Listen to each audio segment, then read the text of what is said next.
Ladies and gentlemen, welcome back to Beat the Book. As always, I am your boy Big Al Better. We're going to be going over we got Friday's NBA games to talk about. There's only one game, so it should be a pretty quick video. But because there's only one game, this video is still going to be about 20 minutes. We're going to spend the first, as we do, about 5 minutes going over our bets for the night and all the games that happened. There were two. We had the Knicks and the Pistons game, which was awesome, and we had the Nuggets Clippers, which was a banger. So we're going to go over those, and then after we go over the Warriors game that happens tomorrow.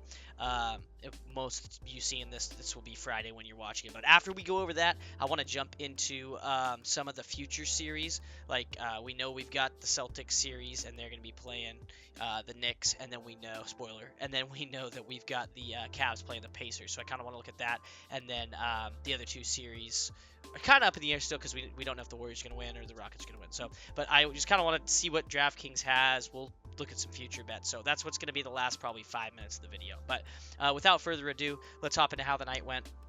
If you guys are new, please like and subscribe. It's awesome. We're just getting started. We did football season. This is our first NBA season, giving out picks and doing the videos. And then we've been doing a little bit of hockey too. My boy Matty bets. But yeah, if you guys would like and subscribe, that'd be awesome. But like I said, let's hop into this. So for the night, we had the over/under for the Knicks game. We had the under 212.5, and we had the Pistons -1.5. Like I said, spoiler alert: the Knicks won the game. It was really close down the stretch. I believe they ended up winning that thing by what was it, 5 points, something like that. It ended up being pretty close. The Knicks came all the way back. Well, the Knicks, it was a crazy game because the Knicks had a big lead early. Pistons fought back, then Pistons built a lead, and then Knicks fought back and won that thing in the end. Brunson hit that wild three, and then that was all she wrote. So unfortunately, that's how it goes. 3-point game, 113-116. So they get to 229, so they kind of flew over this total. But if you guys were in the video yesterday, what I had said was that the way I saw it going, the over/under and spread to me were tied. So it's like if you were going to take the Pistons, you were going to take an under. That was my thesis, because if the Pistons were going to win this, they would have to keep the Knicks low on scoring, and they would win this game with keeping the score low and playing good defense. And if you liked the Knicks to win it, if I had liked the Knicks to take it, I would have been on the over, because I think when I was looking through it, all the games the Knicks had ended up winning, most of them had ended up going to the over, and the games the Knicks had won, or the Pistons had won rather, had stayed under. So that was why we took the under, because we were on the Pistons. If I had been on the Knicks, we would have hopped to the over. So that just is what it is. The thesis was right. We were just on the wrong side of how we thought the game would go. So as far as the 4-pick parlay, we had Josh Hart 25 plus points, rebounds, and assists. That one hit. We had Cade Cunningham 40 plus points, rebounds, and assists. That hit. We had Jalen Brunson 40 plus points, rebounds, and assists. That hit. And our last pick was Tobias Harris 25 plus points, rebounds, and assists. And he just misses, man. I think he got to 20 or 21. Let me pull up the box score here. Tobias Harris, 19. He had 5 rebounds, 14 points. And it sucks because he was kind of cooking in the first half. And I was like, here we go, here we go. He played 39 minutes, too. I mean, he played dang near the whole game. But yeah, unfortunately, he doesn't cash. So we go 3 of 4 on the 4-pick parlay, which sucks. We've done that so many times so far on this, just through the first round of these playoffs. We've done that so many times. That was a plus 700 parlay that would have been really nice to cash. But unfortunately, that's not how it goes. So we 0 for 3 on the first game of the night. Moving to the second game of the night, we had the Nuggets Clippers. Awesome game, banger. Clippers come out with a vengeance. They're scoring heavy and fast, and then the Nuggets battle back in the second half. Well, at halftime they were able to get the game to 2 points. Then in the second half, the Nuggets actually get a lead, and it's looking good. And then the Clippers take a lead back. They're holding the lead. The Nuggets cut it close, get it really close again, and then the Clippers just kind of poured on at the end, and were able to get out of there with the dub. But we did have Nuggets plus 6.5. The game ended at a 6-point spread. So we do cash the Nuggets plus 6.5. To me, like last night when I was telling you guys about the picks, or whenever you saw the video, it's like it felt like all these games except for 2. There have been 2 like blowout games. The rest had been really, really tight. So I was like, they've each blown each other out kind of once. So let's take the close. Like 6.5 felt like a lot. So love that. So we're plus 6.5. We cashed that. Over under was 211.5. We took the over. They get to 216. So that comfortably cashes. So 2 for 2 on those on the night. And then for the 4-pick parlay on this one, we also go 3 of 4. We were right there. We had Jamal Murray 20 points. He cashes. He had 21. We had and he may have had another, but I know for sure he got 21. Then we had Norm Powell 23 plus PRA. He ends up getting way over that. He was at 25 or 27, something like that. We had Jokic for a triple double. He done it in all but 2 of the games, and then he missed it by a rebound and by 2 assists. Tonight, he ends up missing it. He had 25, 30 points. He had 8 assists and 7 rebounds, so he missed it by 5 total, rebounds and assists. And then our final pick was Kawhi Leonard, 35 plus PRA, and he cleared that easily. I think he was in the 40s. So that was another 3 of 4 on the lines, which is just rough. That was a plus 675. But good news is we did hit, as you guys know if you've been watching, whenever there's a bunch of games on the slate, we take one prop pick from each game. That one hit. We had Brunson, big boy Brunson, 45 plus PRA, which was 5 more than we took him for in the 4 pick, and it was plus money. That cashes. He got over 50, I think. And then we had Jamal Murray over the 20.5 points. Like I said, he did get to 21, so that cashes. That was a plus 501 ticket. So, hey, you take him where you can get him, you know what I'm saying? So anyway, so solid night. We go, 50% on the over-under and spreads because we missed on the first game and we hit on the second game. And then we get that 2-pick parlay at the end of the night that kind of ties it up. If you put the same units on both 4 picks and then on that 2-pick, you're good on the night because that 2-pick was worth 5 units. So, or 5 of whatever your unit is, you get it. All right, let's hop into this game. I'm going to switch the screen here to our bet scene. We've got the Warriors, we got the Rockets. Spread is 5 points. Over under is set at 203.5. Money line is money line. We don't do money lines around here. We're a spreads and over under show. If you want money lines, I mean, what are we even talking about? That takes no skill to be like, oh, they're gonna win it. I don't know. That's not for us. Anyway, so for this one, I was going back and forth on it, right? 2 of the Warriors wins have been over this 5 number. They were 9 and 10 points respectively, and then 1 win was a 3-point game. And then the Rockets, when they won both their games, they won by a bunch. So I'm gonna take the Rockets here. Full disclosure, I love the Warriors. I'm a Warriors fan, got a Curry jersey, no big deal, right? I think this is gonna be a close game, and I could easily see the Warriors winning this by 6 or 7, and us just getting screwed, by this 5. There's 5.5s out there too if you guys have other books. But my thought is, if I'm wrong and I'm just, the fan in me is taking me to the Warriors, then we get the Rockets. If they do come in and just win this game straight up, we're good. But also, if it is a very, very close game down the stretch, then we're good too. You know what I mean? So I like the plus 5 with the Rockets. It's killing me not to take the Warriors here because I feel like they could just come out and win this thing by 10. But I'm going to take the Rockets plus 5. It feels like the smarter play. It's a lot of points in a... they just dominated too. So I don't know. To me, feels like the right side. And then the over-under is 203.5. We've been on the under literally every single game. And we've cashed it in all but 2 of the games. Because only 2 of the games have gone over. But we're going to be on the over this time, 204.5. I think the Warriors are going to come out and they're going to play... They're at home. I expect all the role players to splash the ball and make a lot of timely shots. Gary Payton should have a good night. Moody should have a good night. Post will have Guy Santos. All these guys I think will come out and play well. So and then I think the Rockets are going to show up. I mean, Van Vliet, we saw him that last time they were in Golden State, and he was splashing. He was ready to play. And then obviously Sengun's had a crazy good series. Jalen Green's been really hit or miss, so he could come in and play. So anyway, I just like the over here. I don't think they're going to fly over this. I don't think we're getting to 230 or anything, but I could see us getting up to 210. So I like the over, and I like the Rockets plus 5 in a close one that I do think the Warriors win. As far as the 4-pick parlay here, we got a plus 800 on deck for you guys. We got Brandon Pajimski, 25 plus points, rebounds, and assists. He's done this a bunch. He's had a great series. Then we got Alperen Sengun, 35 plus PRA. He's coming off a series where I don't believe he did that on when they played the last game. I know he didn't do it 2 games ago because we took him for it and he didn't hit. And then Steph Curry, 35 plus PRA. He's had 2 down games, so we expect him to bounce back in a big way. And then Gary Payton, the second. We're going to take him for 10 plus points, rebounds, and assists. That's his line. Feel good about that. He's good for about 6 points a game. He gets these dishes in the paint and he'll just put it up, or he'll run in and get a tap in. So, but Steph likes looking for him. He makes cuts, and then he's active on the glass. I mean, he's he's pretty athletic he's not the biggest of fellas, but I mean, he gets up there. He's got some hops. So I like Gary Payton to just get a dish for an assist, pick up a couple rebounds, and get about 6 points. So 10 plus PRA feels good to me. So this is a plus 800, like I said, over on DraftKings. That's Pajemski 25 plus PRA, Sengun 35 plus PRA, Steph 35 plus PRA, and Gary Payton 10 plus PRA. Feels pretty good. And then as our final thing for this game, normally, like I said, we just pick a prop bet. I got 2 prop bets for this game, just singles for you guys to take. And then if you wanted to parlay them, you could put them to both together for a plus 950. It's pretty high. I went for stuff that was a little more outside of the realm of normal. So let's hop into it here, and I'll switch the scene and show you guys what we're looking at. But I just went over to player threes. And I was looking at it. So Steph is plus 110 for 5 threes, right? So we're just going to cycle him over to 6. If he has a massive game, plus 225. Not a big deal, right? So I like that as a single bet if you wanted to do that. It's 2.25 times your unit. And we've seen Steph go off in games before. I mean, geez, he had a game earlier this year against the Magic where he dropped 12, right?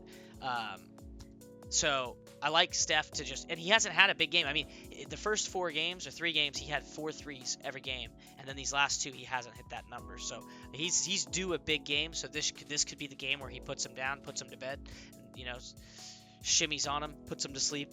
So I like him for 6 plus as just, like I said, a single bet. And then Jimmy Butler. He doesn't shoot a lot of them, but if you take him to make 2 in a closeout game, if we expect the Warriors to win this, plus 280, right? And then as you can see there on the screen, if you parlay them together, it's a plus 950, which is just ridiculous odds. So I like both of these as single bets. It is risky. Obviously, the book's telling you it's risky by giving you plus 200, but Jimmy's going to shoot. He'll shoot a 3 at least in this game, and if it's a close game, I wouldn't mind seeing playoff Jimmy pull up, shoot a 3 in the first quarter, probably. Maybe midway through the second, but it'll be some lull of scoring. He'll walk up, get the ball, and they've been letting him shoot it, and then I wouldn't be surprised if he gets one down in crunch time and just buries it. So him for 2 threes feels like a good spot here. So that's what I like. 6 for Steph, 2 for Jimmy. I like them as single bets, but if you parlay them together, it's plus 950, so that's not a bad little deal if you're just trying to have a little fun and throw something crazy in there. So that's what I like. As far as, like I said, that's all I've got for this game. But let's hop into this here. I'm going to switch to this other scene. Let's hop into here, right? We go over here, team futures. I don't even want to. Well, let's see how those have moved, right? So we still got the Thunder at plus 145. I think have they always been plus 145? Celtics are plus 200. So it's top 2 still. Cavs moved to plus 500. They were plus 675 before the thing started, before the playoffs started. They were plus 6. So they've moved down a little bit. T-Wolves moved way up. I think they were in the 4,000s or something. Nuggets are a plus 5,000. Clippers are a plus 2,800. We have a Nuggets ticket. We have a Cavs ticket plus at the plus 675. We have a Pacers ticket. We have a Rockets ticket, and we have a Knicks ticket. So those are the tickets that we still have alive. We had a Lakers ticket. That's dead. So this is an interesting. Warriors are still sitting pretty much where they were at before at plus 1,700. If they win this, I don't know if they're going to jump the Wolves and move a little higher or not, because they're going to have to play the Wolves if they win this series. Clippers, Nuggets, obviously whoever wins this. If the Nuggets win that series, I think they'll jump up to probably the Clippers number, just because they're going to be in line to play the Thunder. That's going to be a fun series if that happens. And then, the Knicks Pacers. I mean, that's a crazy series, but we have both those teams. So regardless of who wins that series, we've got a ticket for each of them. And then the Cavs, I guess Cavs are playing Pacers, Knicks are playing Celtics. So we could, regardless of who wins Pacers or Cavs, we've got a ticket open, right? It's just whether the Celtics make it through or not. So ideally, Knicks beat the Celtics, move through, and then we have the Eastern Conference team, because they'll be the 3 left. You know what I mean? So regardless of who makes it to the Eastern Conference Finals, we'll have one of the teams, and then it's like, hey, as long as the East wins the whole thing, we cash a ticket, right? But anyway, let's advance further. Exact round. No, series markets. Here we go. All right, so Rockets, Warriors. Obviously, Warriors minus 450. We don't really care about that series, but this is what I was trying to look at. So Cavs are minus 425 to win this series. Seems kind of high. If you think of Pacers plus 330 to win the series, I don't know that they will, because the Cavs had such a great season. But the Pacers and Cavs have had the same winning. They've basically had the same winning record since All-Star break. Like down the stretch of the season, the Pacers played really good ball. So them at plus 330 just to win the series, that's not a bad little splash. It's good value. Whether they can actually win that or not. Now you see the Knicks at plus 550. I don't really trust the Knicks. I was really hoping they wouldn't have to play the Celtics till the actual finals, and was hoping the Celtics would kind of get banged up. And they did get a little banged up, but not enough to where the Magic really could slow them down at all, right? I don't know. Series spread. Take the Pacers plus 1.5 games. I don't even think. Nah. Exact outcome, exact games, game series finale, buzzer beaters, comebacks. Yeah, I'm not really interested in all of this. I was just wondering what the series winners numbers would look like. So Pacers plus 330. I don't think I'm gonna make a ticket for it, but if you were gonna make a ticket, the value is obviously on that side because those numbers are so big, and I wouldn't want to lay 425 just to win 100 on the Cavs, even if I think they probably win it. Like that's a lot of money to lay. I feel like those odds are not great. But yeah, I wouldn't mind dropping $100 to win 330 with the Pacers, or dropping 100 with the Knicks to win 550 if they can pull that off. And then on top of that, obviously we've got our series tickets too. So, or we've got our finals champions tickets. But yeah, I thought there'd be more to this than just that. But I don't even really know what else to even look at here. Total games. Cavs Pacers over under 5.5 games. I think we get over on that, right? I'd probably be on the over 5.5 games there. I don't think we're getting a gentleman's sweep from that. I think the Pacers learned a lot from their last year against the Celtics. And then this one, if you take the over 5.5, it's plus 120. That's pretty crazy to me. I don't know if the Celtics are just going to sweep the Knicks. I haven't done enough research into how their season series went, but yeah, that's very interesting. Correct score, like Cavs 4-1, Cavs 4-0, Cavs 4-3, 4-2, da da da da da da. Dang, they really think Cavs 4-1, huh? Wow. That's the lowest odds here. Wow, there's no respect for the Pacers, man. That's crazy. Pacers in 7, 4-3, plus 1,000. It's not a bad little ticket. Not a bad little ticket. Exact outcome, not interested. Exact games. That's kind of cool. I mean, hey, you can take 2 of these, and as long as you're right. Ooh, that's an interesting little play because of the plus 2. If you take 2 of them, and as long as you're right, you get 1 of them right, you'll still be plus money. If I were going to say it for Cavs Pacers, do I think it goes 7? I think it goes more than 4 games, and I think it goes more than 5 games. So I'd place a 6 and a 7. I think so. I think that matchup's very interesting because you've got Pascal Siakam that's going to line up, I would assume, against Evan Mobley, and Mobley's been playing great. Then obviously, I don't know who'd be taking Donovan Mitchell. You probably have Nembhard on him, and then or Mathurin, one of those boys. And then who's guarding Halliburton, right? But Jared Allen, who's going to deal with him? That's going to be Miles Turner, Jared Allen battling down in the paint. That's going to be fun. I don't know. I think this is going to be a fun series, so I'd probably splash a unit on the 6 games, a unit on the 7 games, and then as long as one of them hits, you're up a half a unit or 7/10 of a unit. That's a very interesting proposition. And then yeah, with Celtics Knicks, I mean, geesh, 4 games is plus 225. I don't think we're getting a sweep, right? So 5 seems to be the sweet spot there. I don't know. In that one, you might splash the 6 and 7 also. Both at triple.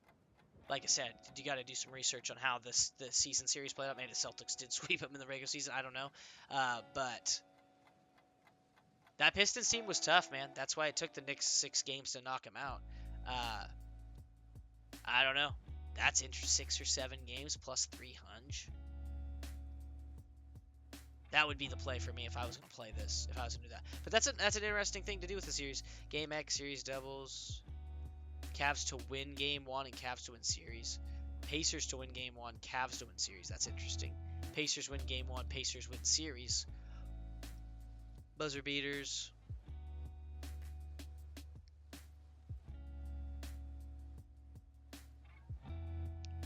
Cavs Pacers. I mean, we saw one in the Nuggets Clippers series. Team to win series coming back from a 2+ game deficit. Wow. Total overtime games. I mean, I might splash one on there. I don't know. We've seen a couple. Correct score after game 3. Ooh. Take the Pacers to steal one. I don't know. I'm pretty high on the Pacers, I think. Didn't realize that until we started looking at this. But All right, that's it, guys. I'm just sort of sitting here rambling. I don't know. Yeah, that's all I got for you guys in this video. As always, thank you guys for tuning in. I do appreciate it. Like I said at the beginning, please like and subscribe. It's awesome. Comment down below if you guys were riding with us, if you won some money tonight. Hopefully, you guys were on that two-pick parlay with us that did cash. It's nice to finally hit one. It had been a while, and that one's a pretty good one. Plus 500 covers 5. We're gonna keep going. Keep trying to hit some more of these parlays. 50% on the main bets. That's not a bad night. 50% is just short of profitable betting. If you're a pro bettors hit a 54% rate. So if you're at 50%, you're knocking on the door of profitable. And in the NFL season, we were 60%. I was 60% with my spread picks.